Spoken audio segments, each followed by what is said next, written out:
Hello everyone, आप सभी का स्वागत है हमारे यूट्यूब चैनल में। तो जैसे कि हमने पिछले एपिसोड में देखा था, जो उनका जो आयरन बोन सेक्ट होता है वो उस मार्शल आर्ट चैंपियनशिप को जीत जाता है और इसे जीतने वाला शाओजी होता है। हालांकि सेमीफाइनल और फाइनल राउंड तो काफी ज्यादा बोरिंग होता है, क्योंकि जून के ही सारे डिसाइपल्स इन दोनों राउंड्स में गए थे। सारे डिसाइपल्स ही एक दूसरे के क्लासमेट्स होते हैं, इसलिए नाम मात्र की यहाँ पे फाइटिंग करते हैं और शाओजी को वो जितवा देते हैं। क्योंकि 5 साल पहले शाओजी की जो कल्टीवेशन अचानक से लॉस्ट हो गई थी, जिसके कारण उसी की फैमिली ने उसके धक्के मार के धिक्कारते हुए घर से बाहर निकाल दिया था। आज उसने बिना कोई कल्टीवेशन लेवल की ही इस चैंपियनशिप को जीत करके अपनी खोई हुई इज्जत को उसने वापस पा लिया है। इसी बात का जश्न वो लोग मना रहे होते हैं। यहाँ जून के साथ साथ उसके सारे डिसाइपल्स पी करके टल्ली हो जाते हैं। अगली सुबह वे लोग अपने सेक्ट की तरफ निकल पड़ते हैं। अब यहीं से एपिसोड की शुरुआत होती है और हमें आसमान में एक बहुत सी तेज बिजली की कड़कने की आवाज सुनाई देती है। ये भयानक सी थंडर लाइटनिंग जो होती है वो एक पॉन्ड में गिरती है, इसके कारण वहाँ पे एक नए इंसान का जन्म होता है। ये नया कैरेक्टर जो है वो देखने में काफी ज्यादा सीरियस, लेकिन आगे आपको पता चलेगा कि ये बहुत ही ज्यादा फनी कैरेक्टर है, जिसका नाम जेन है। और वो जागते ही अपनी भारी सी आवाज में सोचने लगता है कि 1000 साल के बाद मेरी सोल को एक मर्तबान में ट्रैप करके रखा गया था, लेकिन फाइनली 1000 साल के बाद मैं दोबारा से इस शरीर में जीवित हो पाया हूँ। क्योंकि वो किसी लिंग्याओ बंदे को कोस रहा होता है कि वो दोबारा से उसने जन्म लिया है इसी लिंग्याओ से ही बदला लेने के लिए। जिस लिंग्याओ पे उसने जान से भी ज्यादा भरोसा किया, उसने तियान जुआन की खातिर उसे धोखा दिया और एक खाई में गिरा दिया,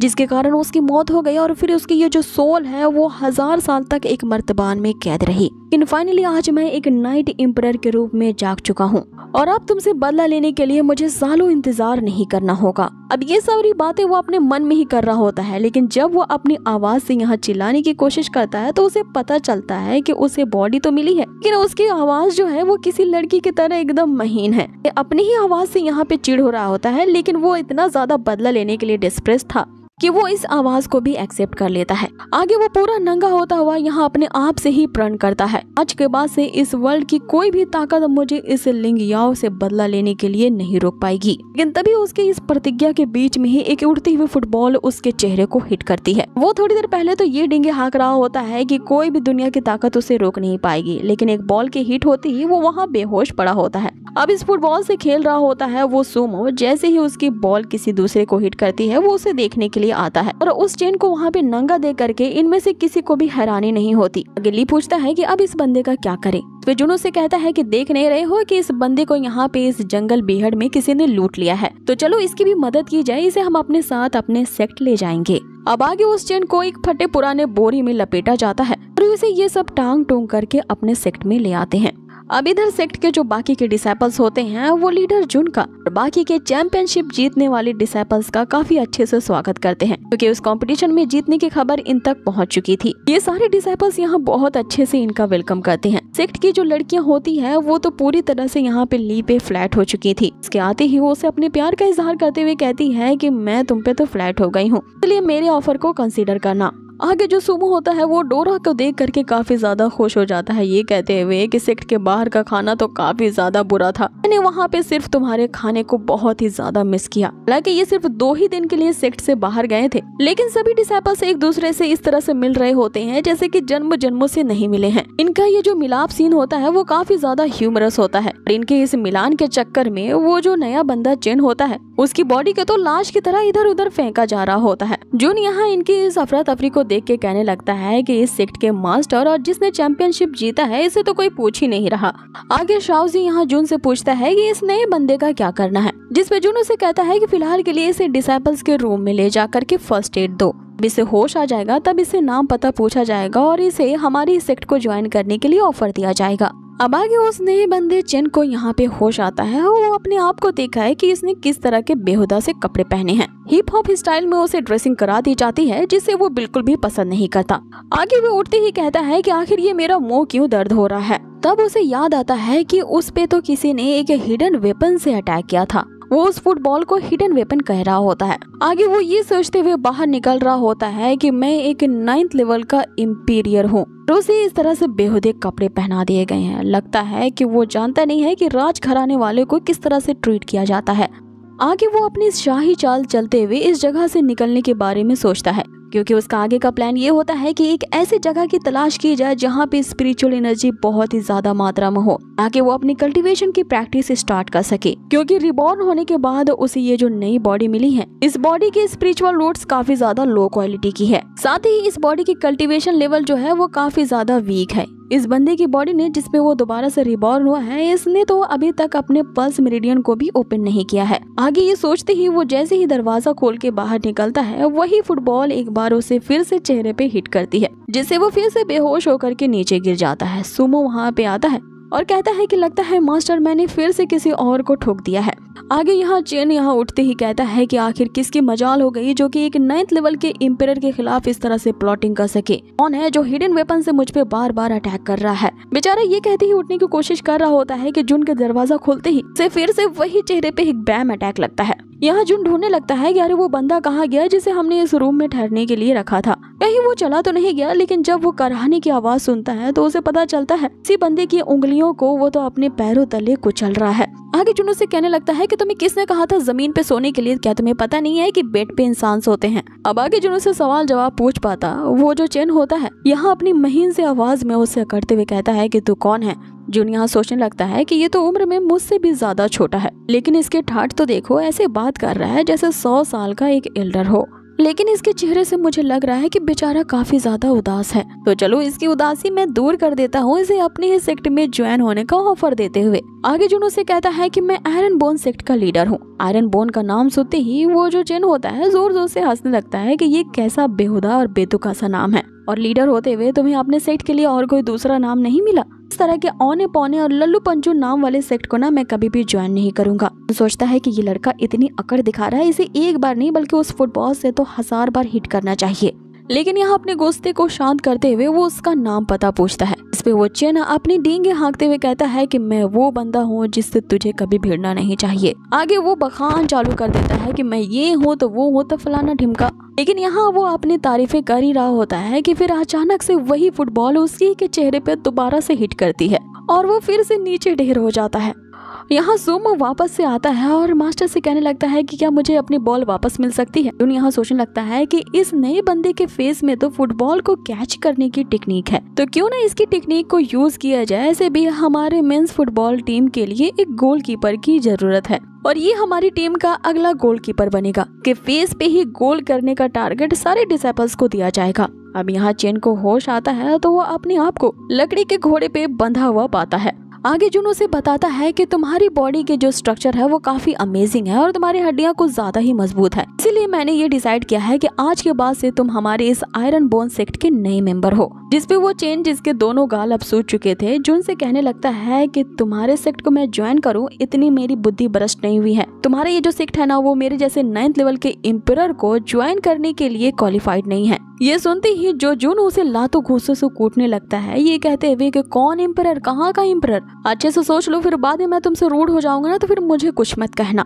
जिस पे चिन उसे कहता है कि तुम्हारी हिम्मत कैसे हुई मुझे धमकी देने की। तो जुन उसे कहता है मैं तुझे धमकी नहीं दे रहा हूँ, बल्कि एक डेमो देख लो, उसके बाद तुम डिसाइड करना। आगे वो जो सारे डिसाइपल्स होते हैं एक एक फुटबॉल लेकर के खड़े होते हैं। आगे चिन जो होता है वो अपनी सूझी हुई आवाज में उनसे पूछता है कि आखिर तुम सब करने क्या वाले हो। बारी बारी से सारे डिसाइपल्स वहाँ पे चालू हो जाते हैं। जो वो चेन का जो फेस होता है वो उस फुटबॉल को कैच करने की उसमें अमेजिंग टेक्निक होती है, इसीलिए जो चाहे जिधर से भी बॉल मार रहा होता है सीधा उसके फेस पे ही जाके हिट होता है। उस बेचारे ने यहाँ इतने फुटबॉल खाए होते हैं कि रोते हुए कहने लगता है कि अब बस मुझे माफ करो, तुम लोग रुक जाओ, तुम्हारी जो भी शर्तें हैं मुझे मंजूर है और मैं डेफिनेटली तुम्हारे सेक्ट को ज्वाइन करूंगा। जिस पे जुन कहता है कि ये हुई ना समझदारी वाली बात, अब आया ऊंट पहाड़ के नीचे, कल जो है हमारे सेक्ट का रजिस्ट्रेशन फॉर्म भर देना, तो फिर तुम ऑफिशियली हमारे सेक्ट के मेंबर बन जाओगे। यहाँ जुन ने उसके साथ जो किया होता है, चिन अपने मन में सोच रहा होता है कि मेरे बदला लेने की लिस्ट में एक और बंदा अब शामिल हो चुका है। जैसे ही मेरी सारी शक्तियाँ वापस आ जाएगी, मैं सबसे पहले उस लिंगियाओ से बदला लूंगा और उसके बाद इस दूसरे नंबर पे नाम इस जुन का है,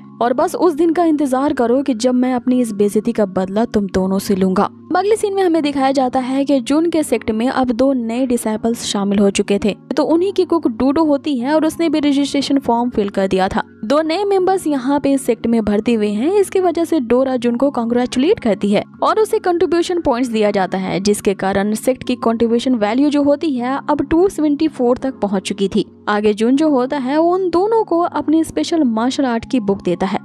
यहाँ डूडो तो होती है वो तुरंत ही इस बुक को ले लेती है, जिसपे चिन उससे कहता है कि इस तरह के रबिश माइंड मेथड वाली बुक को तुम क्या ही यूज कर पाओगी। वैसे भी इस बुक में जो मेथड्स लिखे गए हैं वो सिर्फ कचरा ही हैं, तुम्हारे कोई काम नहीं आएंगे। जिसपे डूडो से कहती है कि तुम्हारी हिम्मत कैसे भी मेरा नाम लेकर के पुकारने की, मैं तुमसे सीनियर हूँ इसलिए आपसे तुम मुझे सीनियर कहोगे। आगे इन दोनों की बहस यहाँ पे छिड़ जाती है और इन दोनों की केमिस्ट्री तो वाकई बहुत अच्छी लग रही थी। अब आगे जुन जो होता है उसे जबरदस्ती अपनी ये बुक थमा देता है। जैसे ही जुन उसे घूर के देख रहा होता है, यहाँ जो चिन होता है उसे अपनी कुटाई याद आ जाती है। तुरंत ही यहाँ जुन को एज अ मास्टर ग्रीट करता है और डूडो को सीनियर भी कहता है। आगे वो जो मार्शल आर्ट की बुक होती है जुन ने इसे खुद डिजाइन किया था, जिसमें औनी पौनी हरकतें करके योगा करना होता है। डिसाइड करता है कि वो इस कचरे बुक को नहीं पढ़ेगा। वो यहाँ बहुत ही ज्यादा बोर हो रहा होता है, इसीलिए उस बुक से प्रैक्टिस करना शुरू कर देता है। अब आगे यहाँ एक फनी सी म्यूजिक का बजना स्टार्ट हो जाता है, लेकिन उससे भी ज्यादा फनी ये होता है कि ये जो नया कैरेक्टर चिन है वो उस बुक में लिखे गए मूव्स को जैसे ही ट्राई करता है तो हमें लगता है कि कोई चिकनी चमेली डांस कर रही है। अब उसका ये डांस इतना ही ज्यादा फनी होता है कि मैं इस सीन को बार बार रिवाइंड करके देख रही थी। लेकिन यहाँ मजेदार बात ये होती है कि उसकी ये प्रैक्टिस काम कर रही थी। जैसे जैसे ये चिन यहाँ पे ये अतरंगी से मूव्स कर रहा होता है, उसकी ऑरा रिलीज होना शुरू हो जाती है और उसे अपनी बॉडी के अंदर डिवाइन एनर्जी महसूस होने लगती है। वो यहाँ सोचने लगता है कि आखिर ये एक 9th लेवल का सेक्ट है तो इनके पास इतनी प्रीशियस बुक कहाँ से आ गई, जिसके कारण उसकी बॉडी की ये जो रिफाइनिंग टेक्निक है वो ओपन हो चुकी है। और कहीं वो सपना तो नहीं देख रहा है, क्योंकि 1000 साल के बाद उसने ऐसा कोई डिवाइन प्रोडक्ट उसके हाथ लगा है। इसके 1 सेकंड में ही प्रैक्टिस करते ही उसने अपने बॉडी के अंदर डिवाइन पावर महसूस की है। और 1000 साल पहले जिन डिवाइन और ट्रेजर आइटम का वो यूज करके अपनी बॉडी को कल्टीवेट किया करता था, उनके कंपैरिजन में ये बुक तो काफी ज्यादा वेल ट्रेंड है। लेकिन ये करते करते अगली मूव वो ऐसी करता है जैसे उसे जोर से बाथरूम आई है।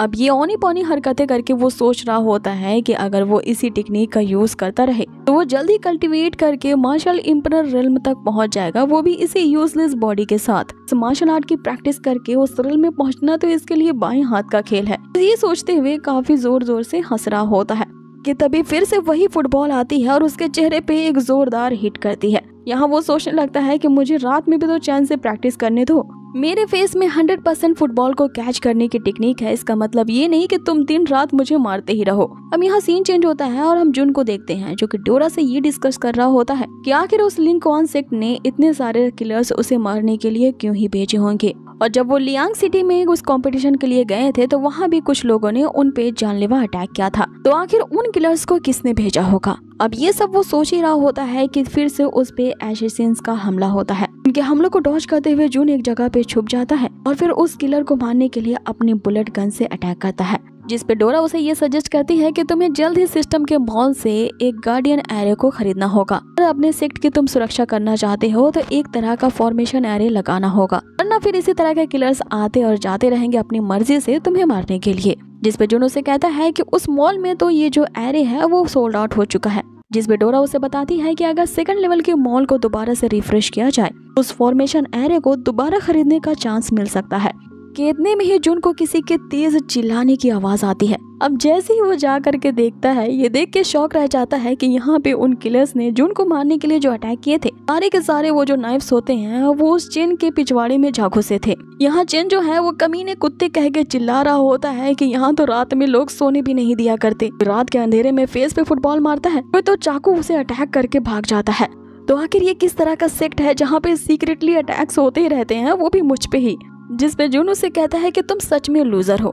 फाइनली तुम्हारी फेस की टेक्निक ने इन चाकुओं को अपने फेस पे ना लेने के बजाय किसी और जगह पे ले लिया ना। अगर ये अटैक तुमने अपने चेहरे पे ले लिए होते तो आधे काने और भैंगे नजर आते। और इसी फनी सीन के साथ ही ये एपिसोड गाइस यहीं फिनिश होता है। सो गाइस, आप लोगों को ये आज का एपिसोड कैसा लगा मुझे जरूर बताएं। और हंस हंस के तो मेरा बुरा हाल है इस सीरीज को देख के, तो मैं इस सीरीज को तो आप लोगों को जरूर रिकमेंड करूंगी। एक लाइट हार्टेड और ह्यूमर और फन से भरा हुआ एक सीरीज की तलाश कर रहे हो तो ये बेस्ट है। और अगर किसी परेशानी की वजह से आप उदास हो तो जरूर इस सीरीज को देखना, ये आपको हंसा देगा। बहुत ही जल्द मिलते हैं गाइस इसके नेक्स्ट अमेजिंग से एपिसोड पे। Till then take care, stay healthy, good bye.